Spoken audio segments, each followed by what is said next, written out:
I'm Paula Eddy Wilcox, and welcome to this episode of Game of Leadership, the podcast for curious leaders. In today's episode, we're going to be looking at the leadership journey of our guest and what unique traits bring them to be the leader they are today. Who knows what we're going to discover together, so I hope you enjoy the episode.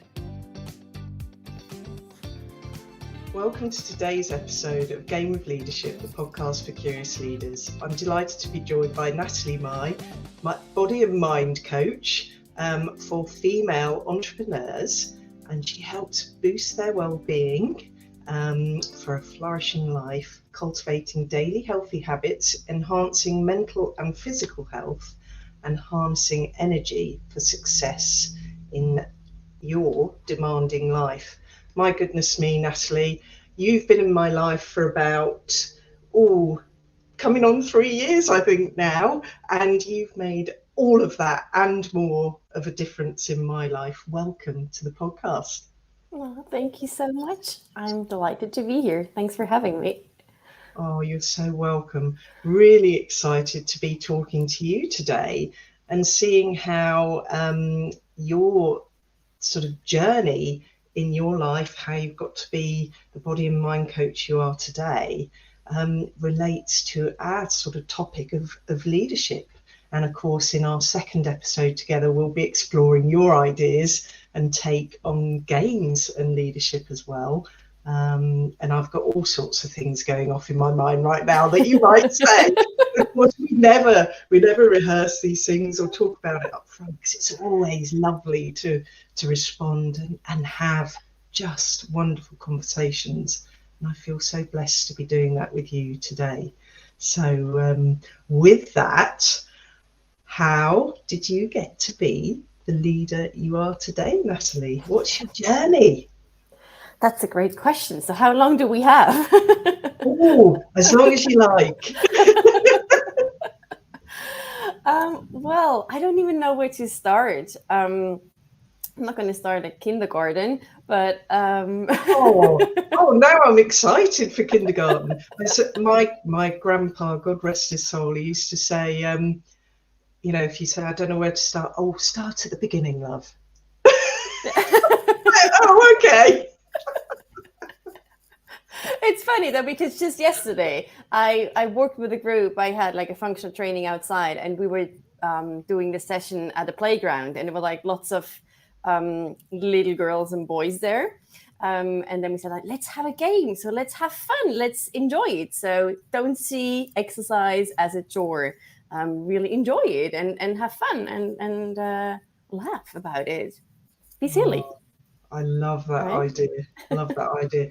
I do have to say, the main, perhaps I'm being a bit mean to myself, but the main part of my workout, each week is a good batch of laughter. That's nice. Makes it more enjoyable, right? Yeah, some proper belly laughing, that you'd be proud. Got to exercise the abs, right? Yeah, exactly. It's like the extra workout. Yeah.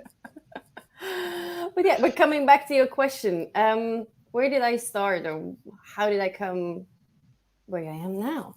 And I thought about it yesterday, actually, because I was thinking about doing the podcast with you today. And then I took a look at my CV and I was like, oh my gosh, I did quite a lot of things. And sometimes I feel like we forget about where we came from and what we've all achieved, because we're achieving, or like we are seeking the next step, and then we always want to have more and feel like we need to learn more and self-development, and I'm all about that.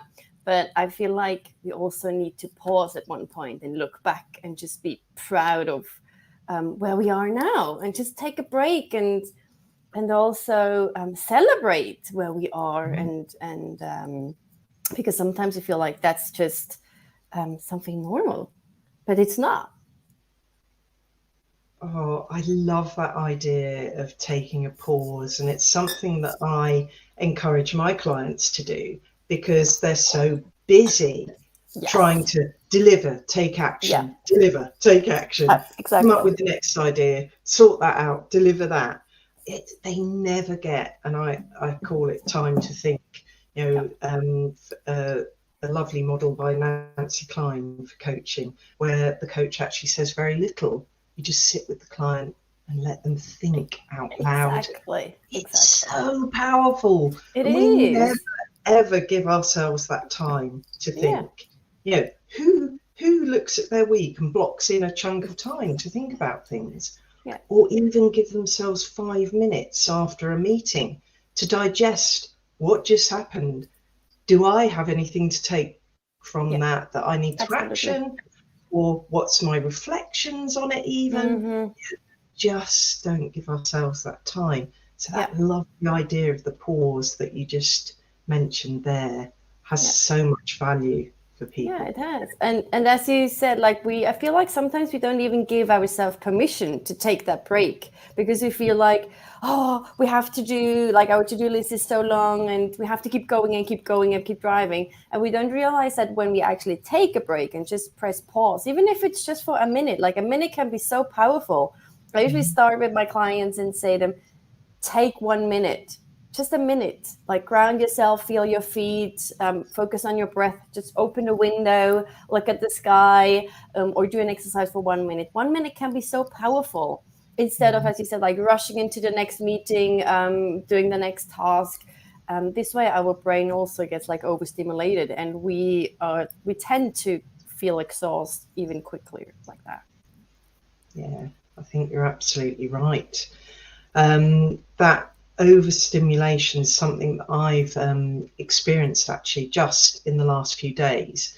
So in part of my roles that I have in various different contracts and things, we've started to do face-to-face delivery, and it's magnificent. Not because I was there magnificent, that's not what I mean, just magnificent as in, we're with people again, and the atmosphere, the buzzing, and we've done the odd little bit here and there, but it's really started full on, and we're back out doing it again next week with another client, and it's just so exciting.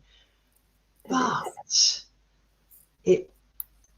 before lockdown, I did kind of experience that, that fear. I think you and I have talked about this before, that fear of going into that networking room and having to show up and having to talk to people that you've never met before. And, people think when you're a facilitator that you don't worry about stuff like that. You just get in there and you do your job and you're used to it. Oh, no. You've still got all this baggage going on that comes in with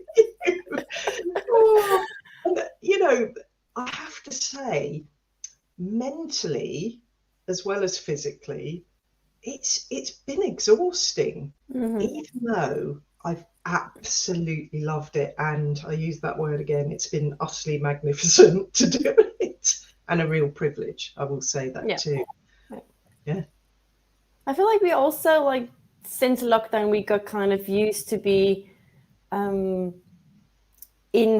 inside, so like inside our apartments or whatever, because we do like a lot of home office work, and we forgot about how it is to interact with people, like on face to face and like on a daily basis. And I've experienced around me with lots of clients as well, and friends and family members, that they got this kind of anxiety because they feel like, oh, now all of a sudden there are like people around me and I can feel those emotions and feel the atmosphere. And when you're in a Zoom session, you can still see and feel it a bit, but I feel like it's different when you're in person.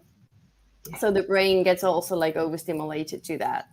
But I'm glad that you can have those in-person sessions again. Yeah. It's so exciting. But, I'm curious now, Nat, but I'm going to take you back to kindergarten. Yeah.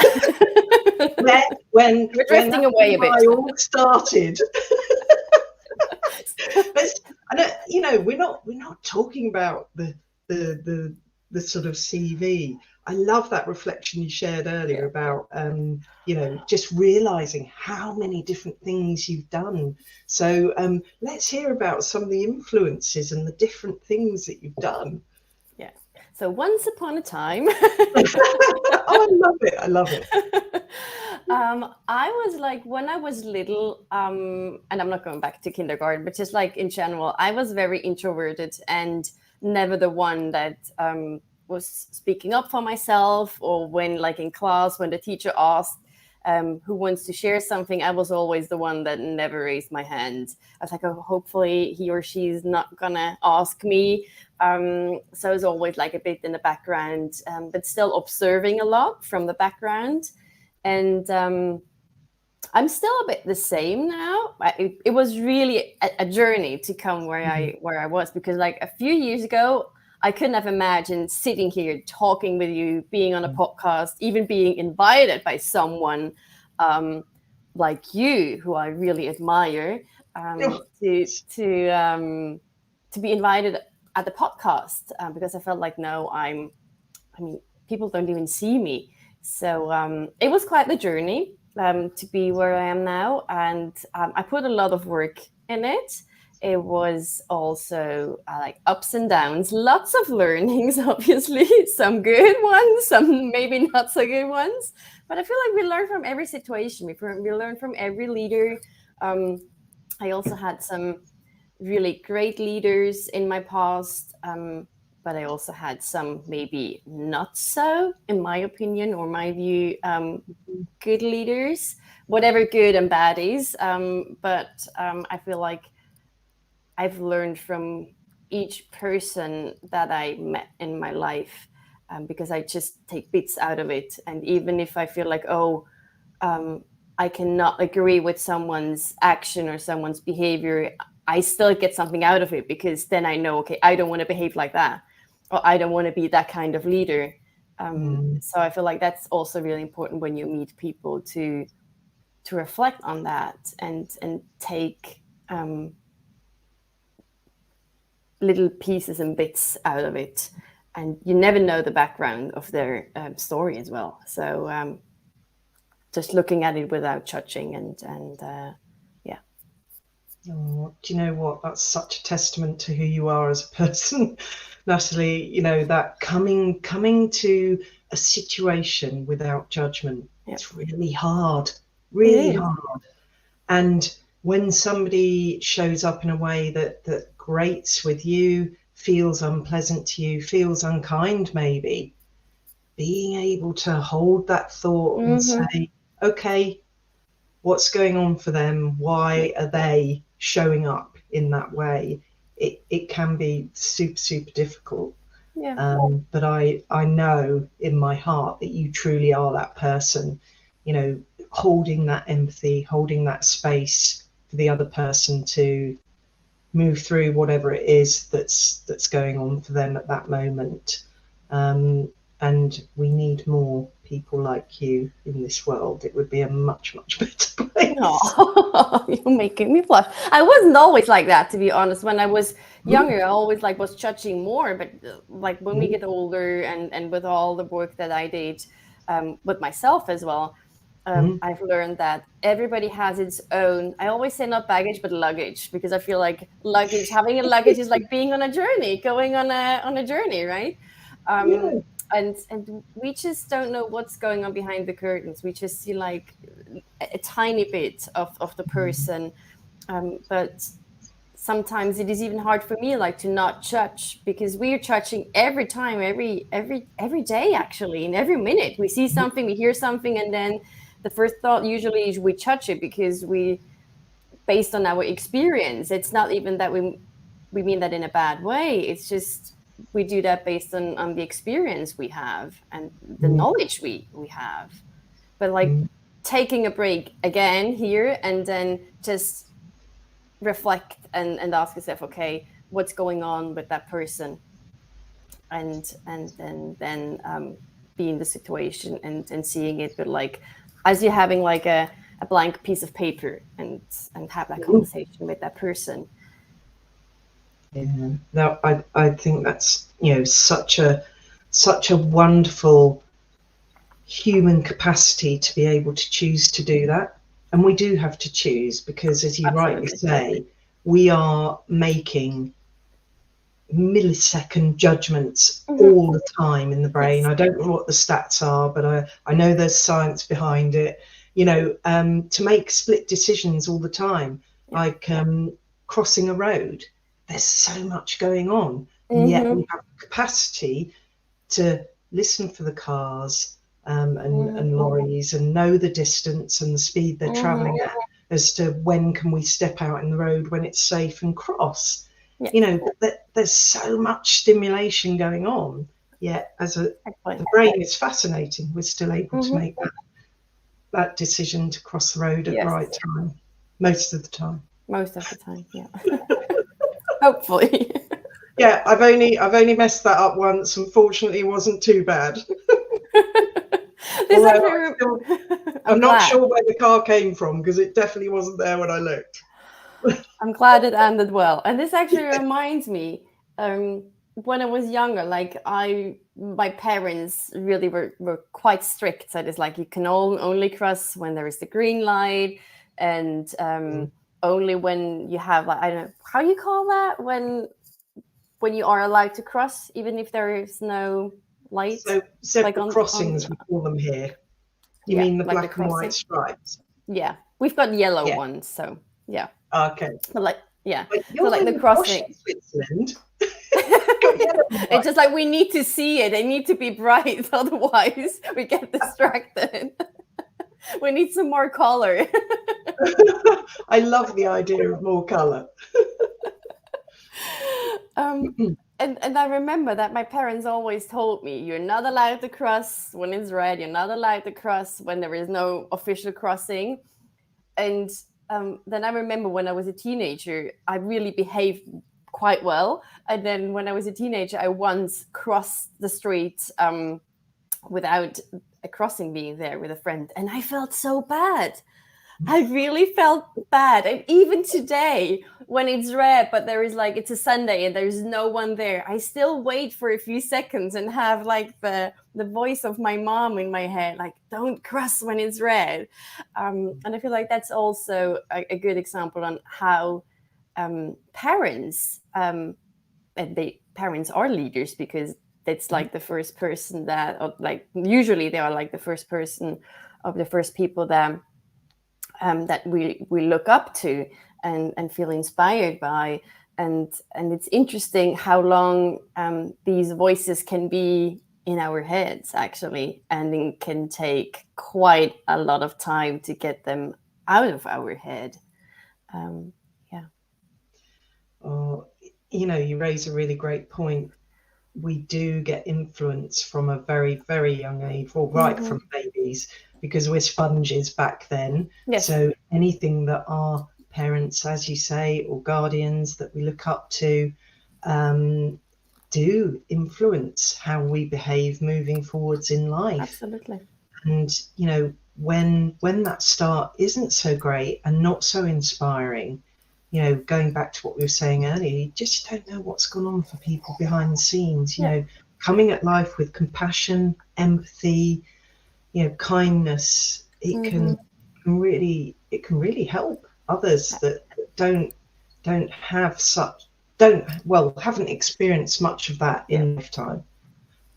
So whatever we can do to help support that is great. And I know that you're holding the torch for that and leading on that very much, Nathalie. For the women that you look after as your clients, but also just to others, the other groups that you're in, you just have this amazing calming energy and people kind of gravitate towards you. I've seen it, and it's really, really amazing. How do you see that? Does that resonate with you as I'm saying it to you?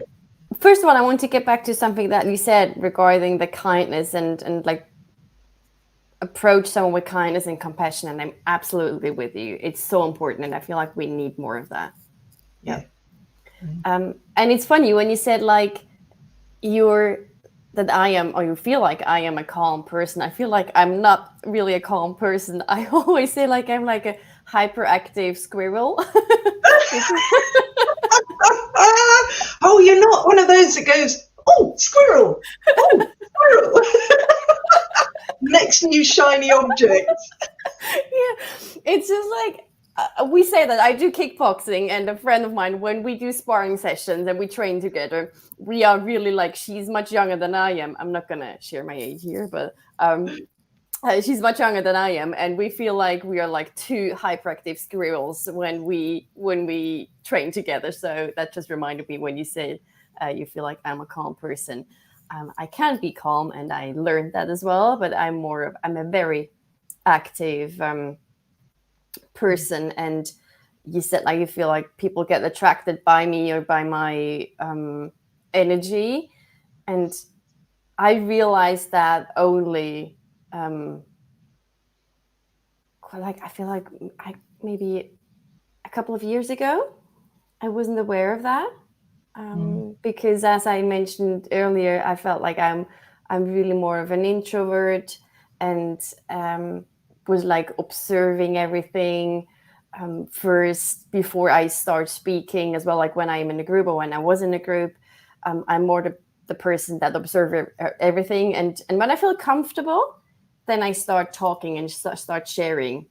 In the past, I didn't do that, so I was just like there, like really silent, and wanted to share things.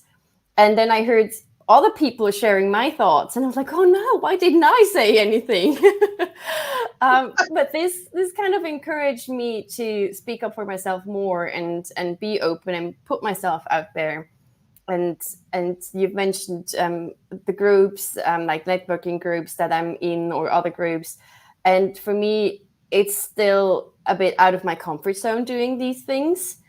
But I feel like, and I encourage always also my clients and everybody else to put yourself out of your comfort zone, because this is where you can grow. This is where you can learn more about yourself, and I feel like I put myself out of my comfort zone on a daily basis. And people like you mentioned as well, like, oh, you're so impressive. It's inspiring. But I feel like for me, it's something I kind of force myself to go out of my comfort zone. Sometimes I have a self-talk with myself and saying like, just stay there, just stay in your comfort zone for a while. It's okay. You don't have to push yourself all the time. But I feel like I need that. Other people need to do bungee jumping, and I just jump out of my comfort zone. It's so interesting that, because obviously everybody's comfort zone looks very different. Absolutely. So I've got one that looks very different to you. And I think the idea of, for some people, to get that stimulation, to feel like they're alive, to feel like they're truly winning and leading at life, they've got to be doing that bungee jump or whatever. Now, for me, that's so far out of my comfort zone. I'm just not that adrenaline junkie in that sense. And I am a very calm person. I'm not a catastrophizer, anything like that. But in terms of a bungee jump or a skydive, in my head, I'd be seeing the terrible accident where I don't survive before I even get out the plane. So that's just not. It's a big no-go for you. I can see that. Like you, I'm regularly looking at things that can push me to grow, develop, sustain, growth moving forward. Whether that be in the business or other work, or even at home, learning new stuff every day is really exciting. It is. And chatting to you and learning more about you today, and over the next 2 episodes is part of that for me. And I remember before I did the podcast, it was a terrifying thought to do a podcast. It's like, well, what are you thinking? Well, you can't sit here and host a podcast, you know. And here we are on, you know, in the 50s of the episodes. You know, this is madness. Who thought we would get to this stage? Yes. So, you know, tell me a little bit about some of the things that you're doing then to really lead yourself out of that comfort zone then. Tell us a little bit more about that. That's a really good question. And I can't really say the answer to that, to be honest. I have to think about that one. It's a good question because I feel like I have to go back. Someone told me the other day, and it's a person that I really admire. She's been like a mentor for me. We've been talking about that as well, because I asked her, why do you think that I'm always get myself out of my comfort zone and pushing myself? And then she said, like, maybe you just have that inner drive to do that. So like something is like encouraging me inside. I have this little voice, or maybe it's the hyperactive squirrel inside of me who's just saying like, do it, just do it, because what's the worst thing that could happen? And then imagine that scenario, and then once you imagine it, you realize, well, it's actually not that bad, because when that would happen, then what's plan A, B, and C? And this helps you like to calm yourself a little bit and see the situation from a different perspective. Yeah. And what also helped me in the past, that realizing, like pausing again, looking back, and then realizing I can do hard stuff. And just having that positive self-talk, because we tend to do that negative self-talk. Oh, I can't do that. Like those limiting beliefs we have. I'm not good enough, etc. But like have a positive self-talk and like, I can do that. I'll do my best to get there. And if it's not working out, then I'll do something else. Yeah. I love that idea. And I can think of a big one that you've done fairly recently, if it's all right to share, because you've already mentioned it actually. What are you saying now? What are you going to come up with now? Kickboxing. Oh yeah. Oh yeah. That was a scary one.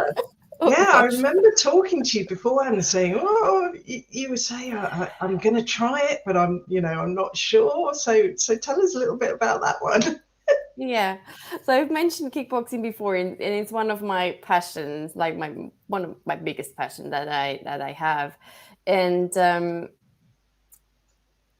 I always really admired everyone who stepped into a ring and had a fight, and I see like people have different views, and that's totally fine on martial arts. And I really see it as a sport, and there is so much behind it, like so much like mental work that you have to do as well, not only physically. And that's also one thing that I really love about it. And I've never seen myself, I could have never imagined myself like stepping up into a ring and having a fight. But last year, some of my friends at the kickboxing school, decided to have a fight, because like at the area that I live, we as a kickboxing school, we organized that tournament, and all of a sudden I realized, okay, well, if they can fight, or if they want to fight, why can't I do that? And not like comparing myself to them, but it was more of a encouraging way to myself. And then all of a sudden I was preparing for a fight. And I had a fight. Well, I had like several fights, because it was a tournament in different categories. But I was terrified.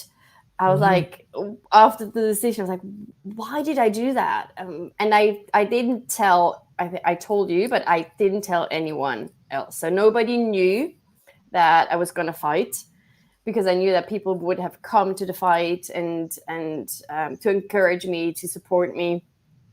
But like I still had that inner voice of, what if I fail?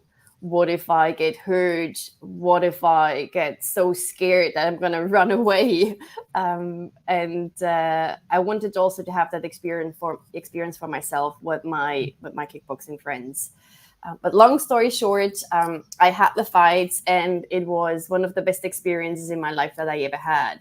I didn't get hurt. I had some bruises, of course, but I didn't get hurt, and I lost in one category and I won in the other one. I got second in the other one. And for me, that was like a huge accomplishment to do that. And I'm not 20 anymore. And I feel like age is just a number, but when you practice sports, and I started really late doing kickboxing, then at one point it does matter. I can say I'm proud of myself that I did that I was facing, like, overcoming my fear of having an opponent that had, all of them had several fights before. It was my first tournament. And also then afterwards, like, seeing again, like, I can do hard stuff, like literally hard stuff, because it was hard. And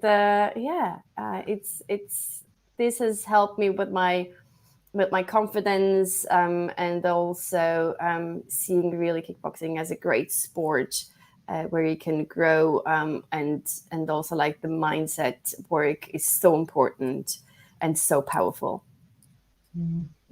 Thank you for sharing that, Nat, because I just remember you talking about it at the time, and I thought that's such a great example of feeling fear and doing it anyway. Yeah.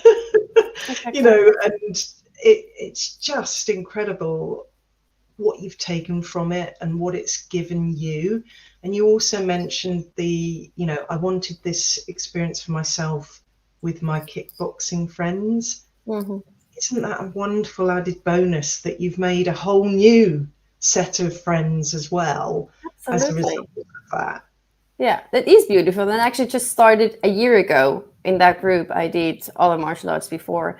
And now, after the fight, I do encourage other kids and especially girls in the school to do their belt exams, or to go for a fight, to prepare for a fight. And they see me as a kind of maybe kickboxing mom, which is really nice. And I would have never dreamed of that, or I could have never imagined being there in the past. And it's really nice to encourage other people in their skills and in their abilities. And it doesn't matter if it's in the sports or in corporate world or in your own business, but just encourage people, see their potential, because sometimes they don't see their own potential. They have a mirror in front of them, or they see themselves differently, and just guiding them and supporting them on their journey. And as I said, like, encouraging them. That word, like, encouraging, is something really important for me. Oh, testament to you, holding that mirror up to them and allowing them to see for themselves just how awesome they are. Absolutely. Oh, well, look, we could talk forever, but I know we've got another 2 episodes. So what I'm going to say is hold our thoughts for our next episode next week with Nathalie May, body and mind coach, because we're going to be looking at Nat's take on game and leadership.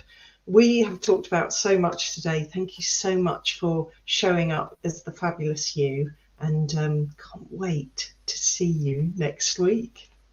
Thanks for having me, and I'm looking forward to next week too. Thank you. Thank you for listening to today's episode of Game of Leadership, the podcast for curious leaders. Today we listen to the leadership journey of our guest and how they got to be where they are today. Now, in the chats, we talked about all sorts of different things, and there are lots of bits and pieces in there that are going to mean something different to each and every one of you. You'll all have your own unique takeaways, so I encourage you to do a bit of reflection now. and see what this might mean for your leadership moving forwards. I'm Paula Eddy Wilcox, and I look forward to seeing you on Game of Leadership, the podcast for curious leaders, next week. Bye for now.